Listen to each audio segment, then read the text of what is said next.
வாங்க புனிதா, உட்காருங்க. அம்மா, மாத்திரைலாம் கரெக்டாக போட்டிங்களா? இப்பதான் சாப்பிட்டேன் கபிலன். நடந்த விஷயத்தெல்லாம் ரொம்ப யோசிக்காதீங்க. ஏன்னா அது தேவையில்லாம நம்ம குழந்தையோட வளர்ச்சியை பாதிக்கும். என்ன யோசிக்காதீங்கன்னு சொல்லிட்டு இவ்ளோ நேரம் ரூமை விட்டு வெளியே வராம நீங்க என்ன யோசிச்சுட்டு இருந்தீங்க கபிலன்? அதை விடுங்க புனிதா, நீங்க படுத்து ரெஸ்ட் எடுங்க. சாரி கபிலன். என்னங்க சாரி எல்லாம் கேட்டுக்கிட்டு? இப்படி எதுவும் நடந்து நீங்க வருத்தப்படக்கூடாதுன்னு தான் நான் கம்பெனி பணமோ இல்லை அப்பா கிட்டேயோ கேட்க வேண்டான்னு சொன்னேன். நீங்க கேட்கல. நீங்க நல்லதுன்னு நினைச்சு பண்ண ஒண்ணு மணிகண்டனை வேலையை விட்டு நிப்பாட்டினதோட மட்டும் இல்லாம அவன் மாமாவையும் அத்தையையும் எவ்வளவு மோசமா பேசிட்டான். பாவம் அவங்க அந்த நேரத்துல எதுவுமே பேச முடியாம அவங்க தலை குனிஞ்சு நிக்கிறத பார்க்க பார்க்க எங்களாலதான் அவங்களுக்கு இந்த நிலைமைன்னு எனக்குள்ள ரொம்ப குற்ற உணர்வு ஆயிடுச்சு புனிதா. என்ன கபிலன் நீங்க இந்த மாதிரி குற்ற உணர்ச்சிக்குள்ள போக கூடாதுன்னு நீங்க தானே சொல்வீங்க. இப்ப நீங்களே இப்படி யோசிக்கலாமா? நீங்க சொன்னதை மீறி நான் அமுதாவோட ஆசைக்காக அவளுக்கு நான் செக் கொடுத்தத இப்பவும் நான் தப்புன்னு நினைக்கல. சரி தப்பு எதுன்னு பேசுற இடத்துலயே இப்ப மணிகண்டன் இல்லையே. நீங்க என்னோட மாச சம்பளத்துல இருந்து பணத்தை கழிச்சுப்பீங்கன்னு சொன்னாலும் அது அவன் காதுலயே விழல. இப்ப என்ன ஆச்சு? அவன் சொத்தை பிரிச்சு கேட்கிற அளவுக்கு வந்துருச்சு. இங்க பாருங்க புனிதா, தாய் தகப்பன் நல்லா இருக்கும் போதே சொத்தை பிரிச்சு கேட்கறது அவங்களுக்கு எவ்வளவு பெரிய வலி தெரியுமா? இதெல்லாம் எதால வந்தது? அமுதாவுக்கு நீங்க கொடுத்த அந்த 25 லட்சம் செக்குனால தானே வந்தது.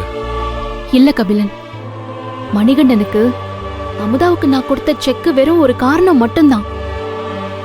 அவனுக்கு எப்பவுமே சொத்துல தான் கண்ணு. இன்னைக்கு இல்லைன்னாலும் அவன் என்னைக்கா இருந்தாலுமே இப்படிதான் பேசிருப்பான். ஆனா அமுதா அவ அவ எவ்வளவு ஆசையா இருந்த தெரியுமா? அவ ஃப்ரெண்ட்ஸ் கிட்ட கனடா வரப்போறேன்னு சொல்லி அவ்வளவு சந்தோஷமா சொல்லிட்டு இருந்தா. அவளோட கனவு என்னால கலைஞ்சு போச்சுன்னு நினைக்கும் போது ரொம்ப வருத்தமா இருக்கு கபிலன். புனிதா, நீங்க வருத்தப்படாதீங்க. எங்க அமுதா சொன்னா புரிஞ்சுப்பா. சொன்னா புரிஞ்சுப்பாங்கன்னு நம்ம சொல்ற எல்லாமே நமக்கான ஆறுதல் மட்டுமே தவிர அது அமுதாக்கான தேவை இல்லையே கபிலன். பொதுவா பொண்ணுங்களுக்கான ஆசையும் கனவும் குடும்பத்தை சுத்தி மட்டும்தான் இருக்கணும்னு இந்த வீடும் சொசைட்டியும் தொடர்ந்து வேற வேறையா ஃபோர்ஸ் பண்ணிட்டே இருக்கும். அது எல்லாத்தையும் மீறி படிச்சு மேல வரணும்னு நினைக்கிறவங்கள நாம சப்போர்ட் தான் பண்ணணுமே தவிர அவ சொன்னா புரிஞ்சுப்பான்னு சொல்லி அமுதாவோட உலகத்தை நாம சுருக்கிட கூடாது கபிலன். ஆனா நாம அவ உலகத்தை சுருக்கிட்டோம் கபிலன். அவ உங்க தங்கச்சிதான். ஆனா அவ ஒரு தனி உயிர். அத நம்ம எல்லாருமே மறந்து போயிடுறோமே. நான் கன்சீவா இருந்தா அமுதா எனக்கு ஹெல்ப் பண்ணி ஆகணும்னு அவளுக்கு என்ன தலையெழுத்தா?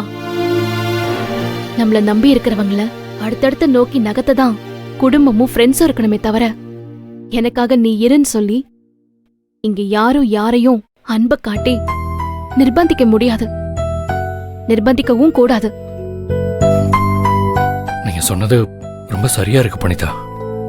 அவ என்னோட தங்கச்சின்ற உரிமையில நான் பண்ற எதுவுமே என் மனசுக்கு தான் ஆறுதலா இருக்குமே தவிர அவளுக்கு அது சந்தோஷத்தை கொடுத்திருக்கான்னு நான் கொஞ்சம் கூட யோசிச்சதே இல்லைங்க. நம்ம உறவுக்குள்ள தவற விடுற இடமே இதுதான் கபிலன். பாவம் என் அம்மாவோ அப்பாவோ இல்ல, மணிகண்டன் கூட கிடையாது.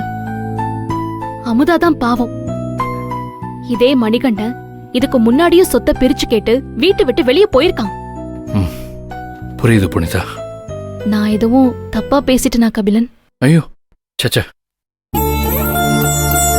ஒரு நல்ல ஃப்ரெண்டா என் தங்கச்சி ஒரு பொண்ணாவும் புரிஞ்சுக்க நீங்க ஹெல்ப் பண்ணிருக்கீங்க. நான் யோசிக்கிறேன் புனிதா. நான் உங்க மடியில படுத்துக்கிட்டுமா கபிலன்? இதெல்லாம் கேட்கணுமாங்க? வாங்க.